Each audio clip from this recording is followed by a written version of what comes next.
Hey everyone, welcome to Tathastu. I hope you all are doing good. Well, in today's class, we are going to talk about Global South. What is this Global South? Why is this in news? And why is this in news again after so many years? And is India ready to lead the Global South? And if India is ready, what are the implications of it? And what are the challenges ahead of India? Okay. So this is a common line. This is the common band line. Countries above this line, they are considered Global North. Be it North America, Europe, Asia, and this particular continent, Asia, Australia, they are considered Global North. And the countries below this line, be it South America, Africa, Asia, Southeast Asia, and Central Asia, these countries, the countries which belong to these continents and these areas, they are considered the countries of Global South. Okay, so this is the basic definition. These two. Now, why is this in news? Because we all know that there is a war going on for last 2 years between Ukraine and Russia, and because of this particular war, there has been some issues. There has been some geopolitical and diplomatic issues because the countries which are the part of NATO, they want to give a good reply to Mr. Putin, to Russia, but the countries who belonged to these areas, Africa, Asia, and Latin America, they did not supported the idea of West or the idea of US associated countries the way they wanted, and that is why it has been said that the countries of this Global South, that they are not supporting the Ukraine cause wholeheartedly. Okay, that is why this Global South word has been in news again. First thing is this, why is this in news? One reason is this. Second reason is recently External Affairs Minister Mr. S Jaishankar, he said that the disruptions caused by coronavirus pandemic, one thing is this, and the recent geopolitical conflicts, especially the Ukraine-Russia war, because of these two things, there is a call for realignment of the world order. Okay, now the time has gone, and this is his statement, that now the time has gone when the countries of Global South, they have to rely on the mercy of Global North. So we all know that Mr. Jaishankar is very popular for his hard stands, for his hard statements, and this is one such statement. And that is why, because of this statement and because of these issues, because of these developments, this Global South word is again back in news. Okay, so what is this Global South? Let's have a look at this at its definition. So it refers to the countries that are often described as developing, less developed, or underdeveloped. Okay, so this is this particular naming has happened in a gradual form. Okay, earlier the distinction between these two regions, they have been called West and East. Okay, then after a few years, after few decades, they have been called developed and developing countries, because this developed and developing criteria, it symbolizes somewhat that some countries are doing very good, they are very well versed, some are not doing so much good. So that is why it has been said that this categorization is not so much good, so we should shift to Global North and Global South. So that is the reason. And now if you have to particularly, still if you have to categorize this, or if you have to define the Global North, then they are the countries who are they just got industrialized, and these are basically the less income countries. Okay, recently industrialized less income countries can be termed as Global North or Global South, I'm sorry, and this is the basic criteria, this is the general criteria of these countries, that they are developing, they may be less developed. These are the proper, in this region there are different countries, and some may belong to developing nature, some belong to the underdeveloped, and some belong to the developed, less developed thing. Okay, now it encompasses the countries in Africa, Asia, Latin America, which are categorized by higher levels of poverty, income inequality, and harsh living conditions compared to the Global North. Okay, as compared to the Global North, these particular countries, these particular Global South countries, there are poverty, there are issues with these populations, and they have to find the solution for it. Okay, now the question is India ready to lead this? But before this, let's talk about the emergence, and let's talk about the history of this word Global South. Okay, so the emergence of the word, or the emergence of the term, was in the year 1969, when an activist called Carl Oglesby, he used the term Global South, and pointing out a history of the more powerful northern countries dominating the less powerful southern countries, especially highlighting during the Vietnam War. Okay, so in Vietnam War, this Vietnam War was the time period of Cold War, and during this time period, the two countries which were fighting were USA and USSR. Okay, and they were fighting on the Vietnamese land. Okay, but eventually, whosoever wins, the idea of global north, or the country, one country of global north is winning at the cost or at the disruption of a country which belongs to the global south. That is why this term has been referred, and that is why this statement has been said, King. The countries who belong to the global north, they are way ahead and they are superior than the countries of global south. So for the first time it was being used by Karl in 1969. Now this thing, now the transition to from the third world. Before 1991, where the Soviet Union collapsed, these nations were often called third world, because from 1945 to 1991, when the Cold War was going on. Okay, so this Cold War thing is a chapter in the world history, and it's a big chapter in human race. Okay, so during this time, point in time, the countries were divided into three categories. One were first world countries who were supporting one alliance, US. One were second world countries, and the other one was the third world countries. Okay, similarly, the third world countries were those countries specifically who were not the part of these two camps, and all the countries who were the part of non-aligned movement, they are said to be the part of this third world countries. Okay, so the term global south gained popularity after Cold War ended and the non-alignment movement became influential. Okay, this was the time period when it became popular. Now let's talk about India's role in global south. That does India play a pivotal role in global south, and the leadership role, which has been, now this has been said multiple times, that the time has come, that India's time has arrived when it should lead, when it should start leading the countries which are around it. Okay, so India's role, number one, is historical leadership. India has historically led the non-aligned movement and holds a strong economic and political influence globally, because this time period 1945 to 1991, it was a time period when the whole world was divided into two camps, USA and USSR. And then there were smart people, then there were people who know how to take a stand for themselves. Okay, so these people, these countries, they belong to this non-aligned movement, and India led this group. India said that we are not going to join any camp. We are going to focus on our things, on our issues, on our roti, kapda and makan, and there were countries who joined this non-aligned movement. Okay, so this is the thing, that India did lead these third world countries, these erstwhile third world countries. So India has that flavor of leadership, and India has that political influence and strong economic influence over the globe. And in present times also, there is G20 presidency going on. India is leading this G20 summit, and it is happening in India. So India is showing its capabilities. India is showing its strength, that yes, it can lead the world, or it can lead the part of a world. Okay, so taking on the G20 presidency in 2022-23 reflects India's increasing global engagement.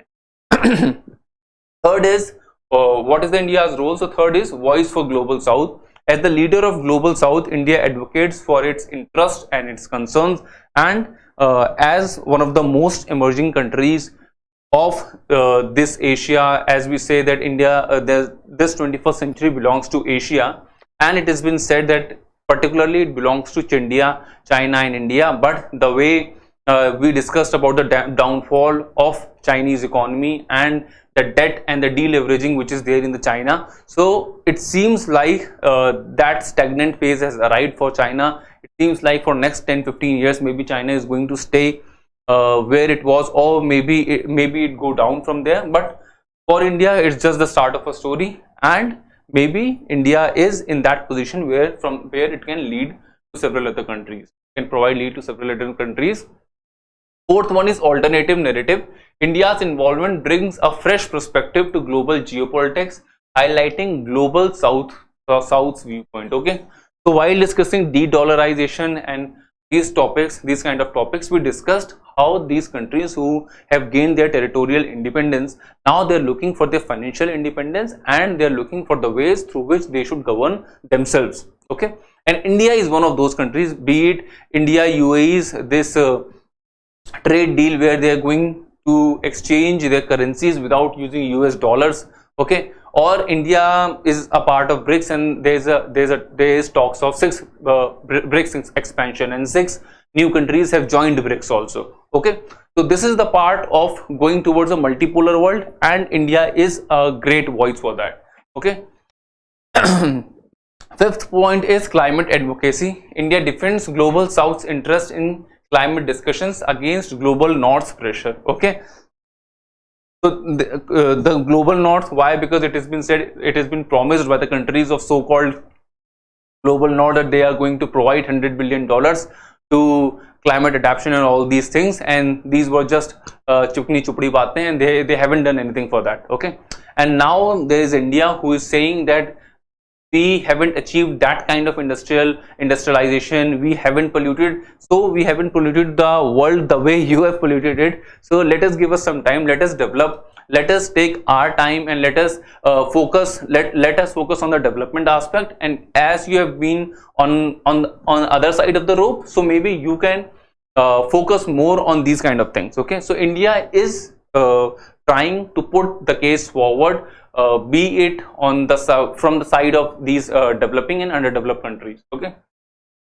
Last point is energy transition. India plays a significant role in the global energy transition through initiatives like International Solar Alliance and support for hydrogen-based fuel. So, be it energy, be it climate, be it geopolitics, be it diplomacy, be it a strong political stable government, or the point, not only the government but the strong political structure which is being there in the government in India, a federal structure, or the good economic strength of India, it all signifies that India can lead and India should lead the global South. But there are few challenges for this. Number one is debate over climate reparations. Okay, so the ongoing debate over the climate reparations has triggered the controversy, as some argue that China and India should contribute given their increasing industrialization and historical carbon emissions. As we have said that as we have discussed that India has been putting this case forward that the Western countries and the US, they are ahead of their times on the scale on the graph of development, so they can do this, and let us focus on development. So there is a debate which always goes there will always be a debate that should India and China give those monetary things or give those monetary support to the climate change or to the climate things. Okay. Second thing is impact of Russia-Ukraine war. So the ongoing Russia-Ukraine war has impacted the least developed countries and promoted them to align more closely with China's Belt and Road Initiative. Okay, so we also discussed about the calling of Black Sea Grain Deal Initiative. Okay, and after this Black Sea Grain Deal Initiative which has been called off, there has been concerns because the World Food Program says that 50% of our food comes from these two countries, Russia and China. And if this deal gets called off, which has been called off on the 7th of August, I guess, so there would be a concern of food crisis. Okay, and because of these things, because of these food crisis concerns, the countries who belong to the LDC, least developed countries, they are now switching to someone who can provide them financial support, who can provide them these grain supports. And another, although China is on a deteriorating path, but still it's a big hathi and it's a big elephant. So after USA, the second biggest economy is China, which is before this all chaos which has been there for last couple of months, it has been said that by 2035 China would take over USA. Okay, so still these countries are moving towards China and China's Belt and Road Initiative. And if they are moving towards China's Belt and Road Initiative, means you are accepting China's leadership. Or there is a concern कि एक म्यान में दो तलवारें नहीं रह सकती. Similarly, you can't be in the same, you can be in the same group where in one group you are with China, in another group you are with India. But if China is also leading the same set of countries, then it would be difficult for India to be the sole leader.